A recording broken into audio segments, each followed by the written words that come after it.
Failure. What comes to mind? A memory of humiliation? A visceral feeling in your gut? Go to that space. Your mind serving you a cocktail of inadequacy and rejection, with a lingering aftertaste of uneasiness.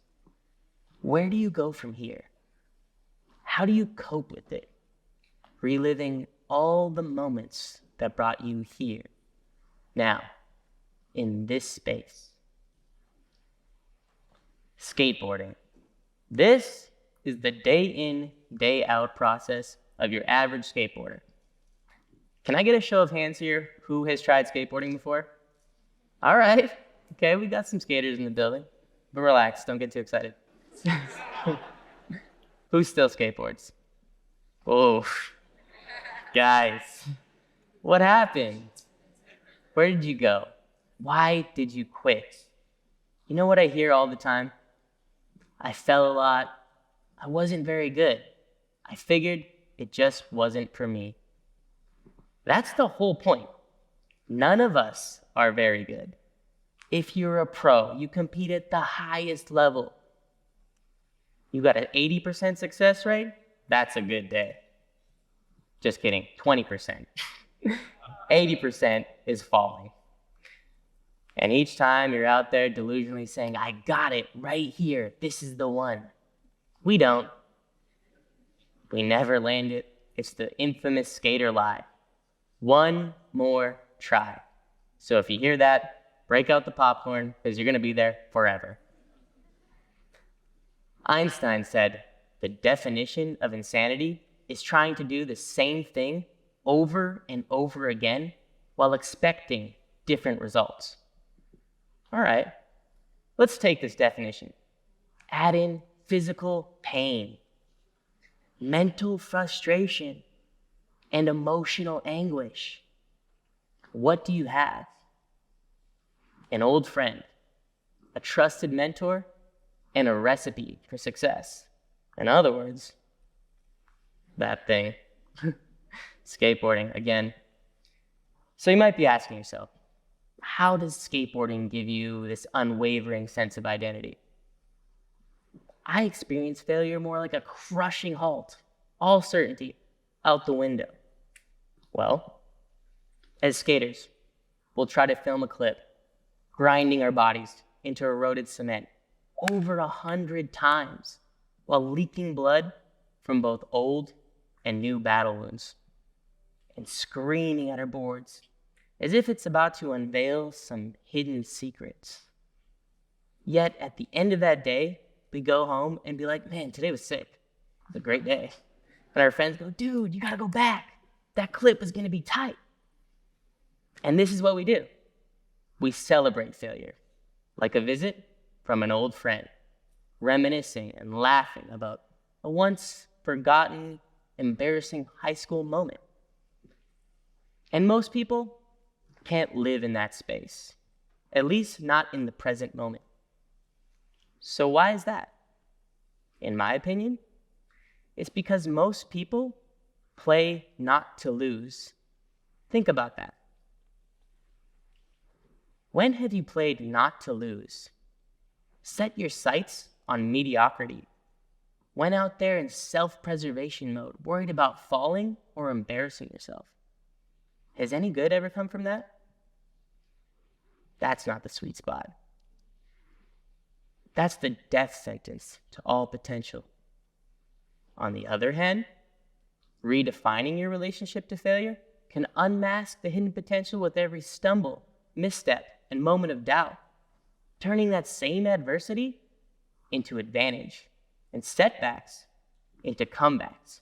Failure is a superpower, a weapon that any ambitious person should seek to harness. And as skateboarders, we get so familiar with the constant failure, rejection, getting kicked out, being told we don't belong here, that we live in this space. This is right where we belong. In fact, I've been kicked out of SFU skateboarding so many times. Yet, here we are at TEDxSFU.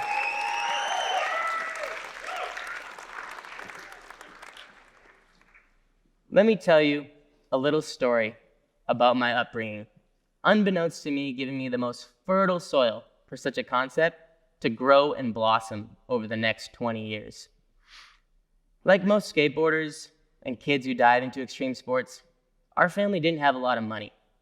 Once my parents split up, raising 2 kids for a single mom was no easy task.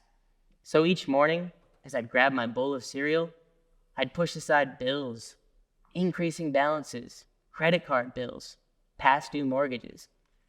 So I knew when Slam City Jam came to town, there was no chance I could ask for money for a ticket. And Slam City Jam is Canada's biggest and only pro skateboarding contest. All of my friends were going. They simply just had asked for money and they could get a ticket. But that wasn't my circumstances. It's not really how it worked for me. But skateboarding had taught me something. Failure is not absolute. It's 9 out of the 10 steps to success.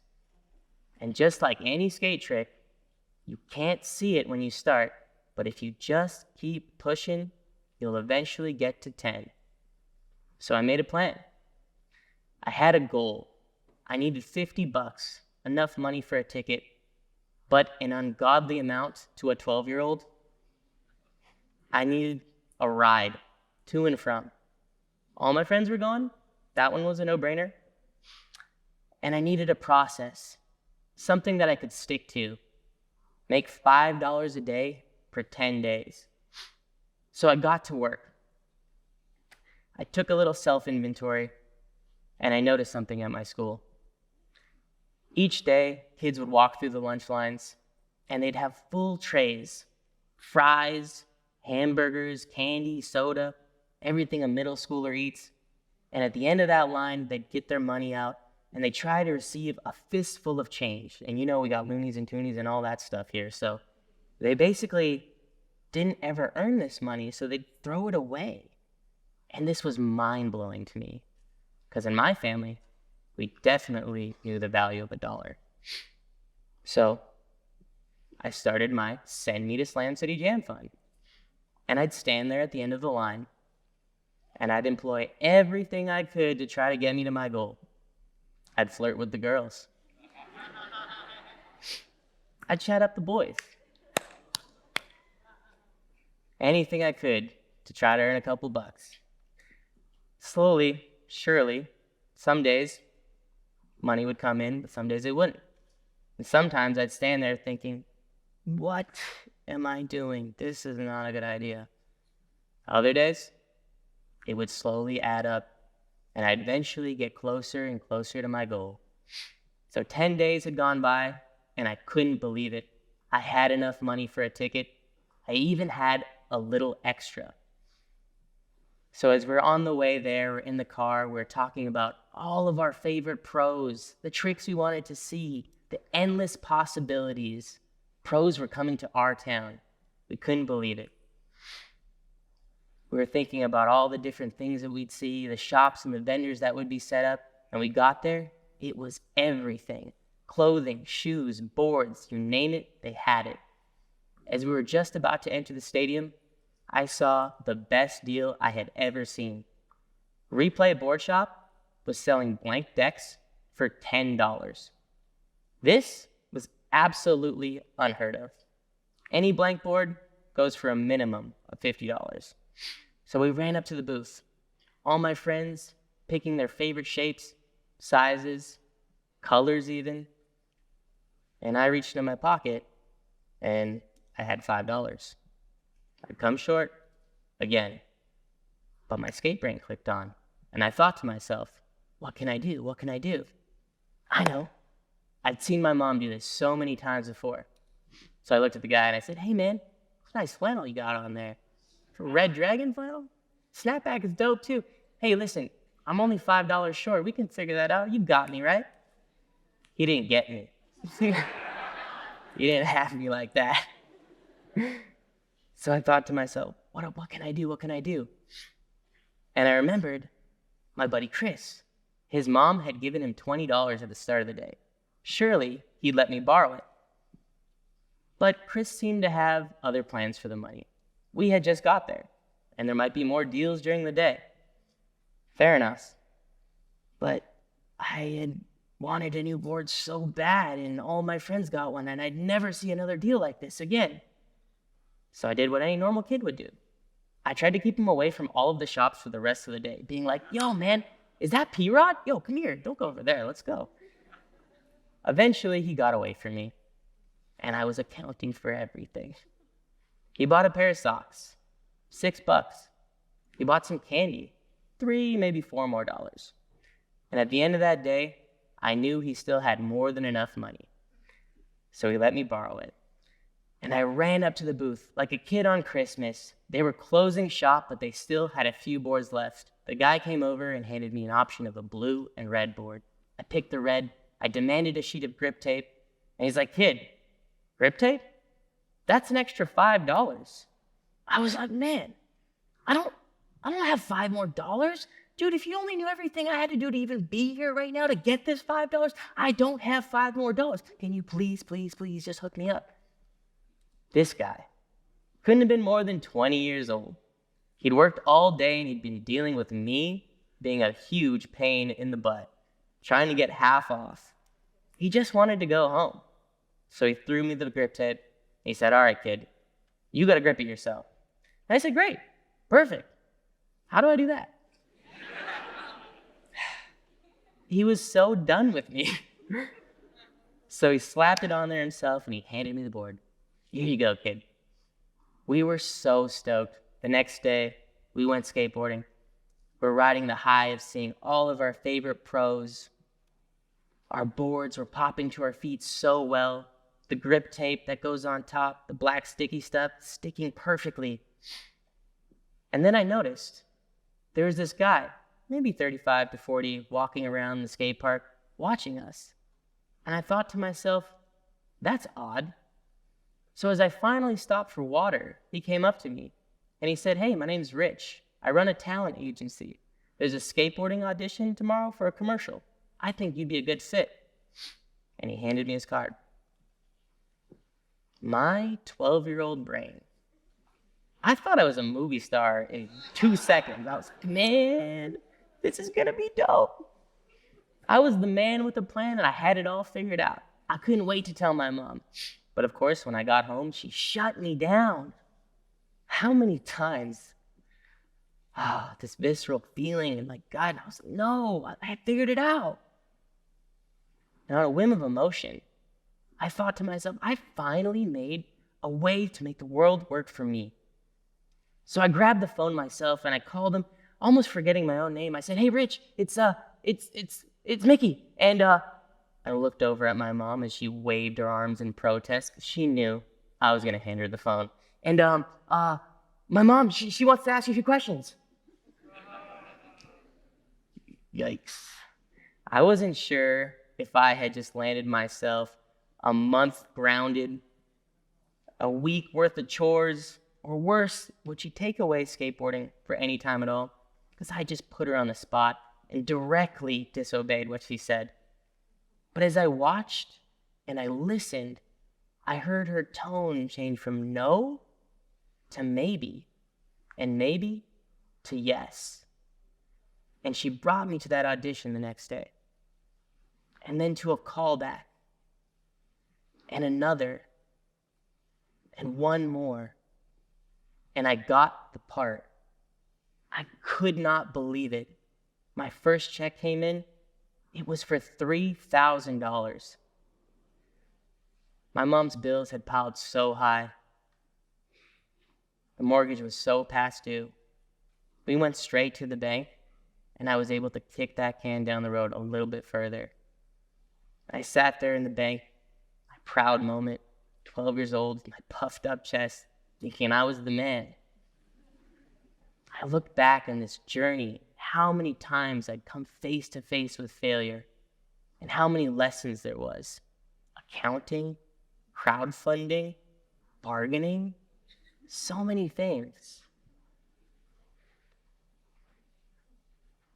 And then I thought about my friend Chris. He lent me that $5. He cemented in something for me. The final part of that process. When you begin to help yourself, the world looks at you with empathy. We root for the underdog, and we cannot help but lift them up. The world conspires to help you back. And I know so many of you know what I'm talking about, because I'm sure, Chris, that's been you in so many other people's stories. So if you think about that, I want you to ask yourself, if you're willing to do that for someone else, are you not willing to do it for yourself? Look at yourself with empathy when you come face to face with failure. See the lessons in it. See the shortcomings. And pick yourself back up. I don't know much, but I do know this. We're going to go on the path of our lives from here, and we're going to strive to build the tallest towers of achievement. And we're going to hit the lowest lows at some times. But on that path, there will be a fork in that road. And on one side, there will be a convenience stop. It will feel comfortable. And there will be a sign that says, this is just as far as your vehicle can go. And it's not your fault. So relax, take a load off. On the other, there will be a dark and scary road. One with failure waiting for you amongst all the potholes and roadblocks that will deter you from your goal.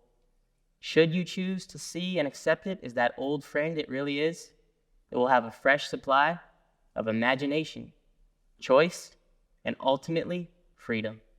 So I urge you, take the path underdeveloped. You have no idea where you're going to end up. Skateboarding at the Olympics, giving this talk to a whole new challenge ahead. Where do you go from here? How do you cope with it?